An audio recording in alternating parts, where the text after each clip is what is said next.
Hello everyone, welcome back to my channel. ఈరోజు మన ఛానల్లో కేవలం కప్పు బియ్యంతో అప్పటికప్పుడు ప్రిపేర్ చేసుకునే ఒక మంచి పాతకాలం నాటి స్వీట్ రెసిపీని ఈ వీడియోలో షేర్ చేయబోతున్నానండి.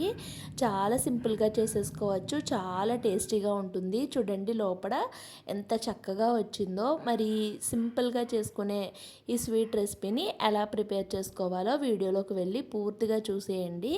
ఇక ప్రాసెస్లోకి వెళ్ళిపోదాము.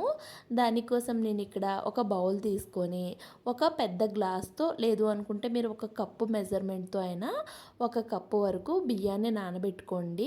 రేషన్ బియ్యం కడుక్కునేటప్పుడు దీంట్లో కొంచెం కళ్ళుప్పు వేసుకొని కడుక్కోండి, అప్పుడు శుభ్రంగా వాష్ అవుతాయి. ఇప్పుడు దీంట్లోకి ములిగేంత వరకు వాటర్ వేసి మీకు వీలైతే ఓవర్ నైట్ లేదంటే 2-3 గంటలు నానబెట్టేసుకోవాలి. ఇప్పుడు ఇలా హాఫ్ చెక్క కొబ్బరి ఉంటుంది కదా, మరీ లేతది కాదు మరీ ముదరిది కాదండి, మీడియంగా ఉన్న పచ్చి కొబ్బరిని తీసుకొని ఇలా చిన్న చిన్న పీసెస్గా కట్ చేసుకొని ఒక మిక్సీ జార్లోకి వేసుకొని దీన్ని మనం మిక్సీ పట్టేసుకోవాలి. తురుము ఉంటుంది కదా, అలా మిక్సీ పట్టేసుకోవాలి. మీ దగ్గర ఒకవేళ తురుముకునేది ఉంటే మీరు కొబ్బరిని తురిమేసుకోవచ్చండి, లేని వాళ్ళు ఇలా మిక్సీ పట్టుకోవాలి.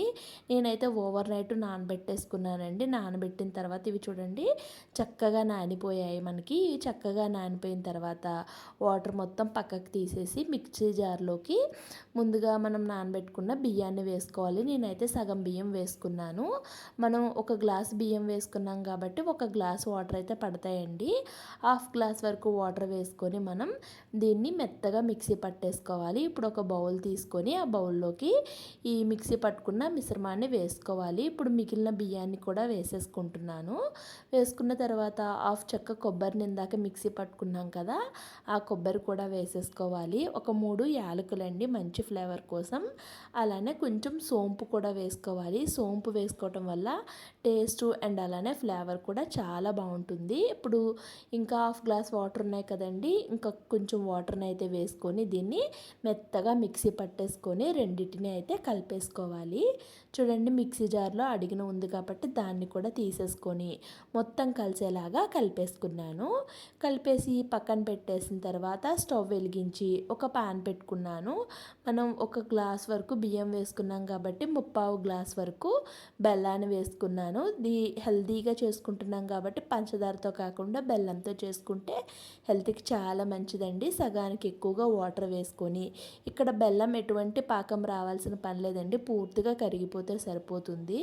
బెల్లం పూర్తిగా కరిగిన తర్వాత ముందుగా ప్రిపేర్ చేసుకున్న పిండి మిశ్రమంలోకి ఈ వాటర్ని అయితే స్ట్రెయిన్ చేసుకోవాలండి. ఖచ్చితంగా స్ట్రెయిన్ చేసుకోవాలి, ఎందుకంటే బెల్లంలో ఇసుక నలకలు అలాంటివి ఉంటాయి కాబట్టి. స్ట్రెయిన్ చేసుకున్న తర్వాత మొత్తం కలిసేలాగా కలిపేసుకోవాలి. కలిపేసుకున్న తర్వాత టేస్ట్ బ్యాలెన్సింగ్ కోసం కొంచెం సాల్టు అండ్ అలానే కొంచెం అంతా బేకింగ్ సోడా వేసుకోవాలి.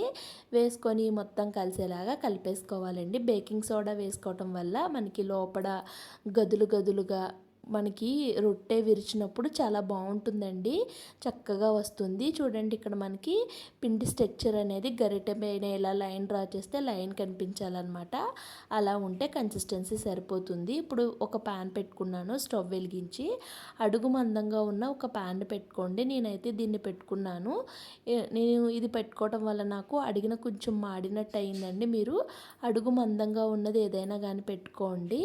మీరు కావాలి అనుకుంటే నూనెను కూడా వేసుకోవచ్చు. నేనైతే నెయ్యిని వేసుకున్నాను. చిన్నగా కట్ చేసుకున్న పచ్చి కొబ్బరిని వేసుకున్నానండి. మీ దగ్గర డ్రై ఫ్రూట్స్ ఏమైనా ఉంటే జీడిపప్పు అలాంటివి కూడా వేసుకోవచ్చు. కొబ్బరి ముక్కలు మంచిగా కలర్ వచ్చే వరకు ఫ్రై అయిన తర్వాత ముందుగా ప్రిపేర్ చేసుకున్న బియ్యం మిశ్రమం ఏదైతే ఉందో దాన్ని వేసేసుకోవాలి. వేసుకొని ఈ కొబ్బరి ముక్కలకు మధ్యకి వచ్చేలాగా ఒకసారి స్పూన్తో అయితే కలిపేసుకున్నాను. కలిపేసుకున్న తర్వాత మూత పెట్టి దీన్ని 2 నిమిషాల వరకు హై ఫ్లేమ్లో కుక్ చేసుకోవాలండి. 2 నిమిషాల తర్వాత దీన్ని సిమ్ ఫ్లేమ్లో పెట్టుకొని ఒక 10 నిమిషాలు కుక్ చేసుకుంటే చూడండి చక్కగా మంచి బంగారు రంగులో వచ్చేసిందండి. చక్కగా కుక్ అయిపోతుంది. ఇది కుక్ అయిందో లేదో మనం ఇలా పైన టచ్ చేస్తే చూడండి మనకి తడి తడిగా తగులుతుంది. నాకైతే ఇక్కడ ఎటువంటి చెమ్మదనం లేకుండా చక్కగా కుక్ అయిపోయింది. స్టవ్ ఆఫ్ చేసేసి దీన్ని మనం వేడి పైన ఇలా అడ్జస్ట్ని ఒకసారి ఇలా అట్ల కాడు ఉంటుంది కదండి, దాంతో అనుకుంటే చక్కగా వచ్చేస్తుంది ఈజీగాను. ఇప్పుడు మూత పెట్టి ఒక 10 నిమిషాలు చల్లారబెట్టుకోవాలి. ఇక్కడ మీకు నేను 10 నిమిషాల తర్వాత చూపిస్తున్నానండి. చూడండి చక్కగా వచ్చేస్తుంది. చేయి పట్టి తీస్తే ఎంత బాగా వచ్చిందో చూస్తున్నారు కదా, మంచి గోల్డెన్ కలర్లో వచ్చిందండి. చూస్తాకే చాలా టెంప్టింగ్గా ఉంది. కేక్ లాగా అయితే కనిపిస్తుందండి. ఇప్పుడు దీన్ని ప్లేట్లో పెట్టుకొని మనం చక్కగా కట్ చేసుకొని తినేయటమే.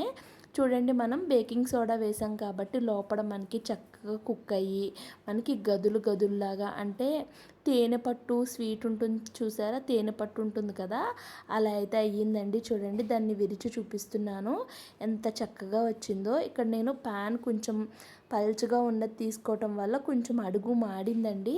మీరైతే అడుగు మందంగా ఉన్న ఏదైనా తీసుకుంటే చక్కగా వచ్చేస్తుందండి. ఐ హోప్ ఈ రెసిపీ మీ అందరికీ ఖచ్చితంగా నచ్చిందని అనుకుంటున్నానండి. ఈ రెసిపీ నచ్చినట్టయితే వీడియోకి లైక్ చేసి ఛానల్ని కొత్తగా చూస్తున్న వాళ్ళు ప్లీజ్ సబ్స్క్రైబ్ చేసుకోండి. Thanks for watching.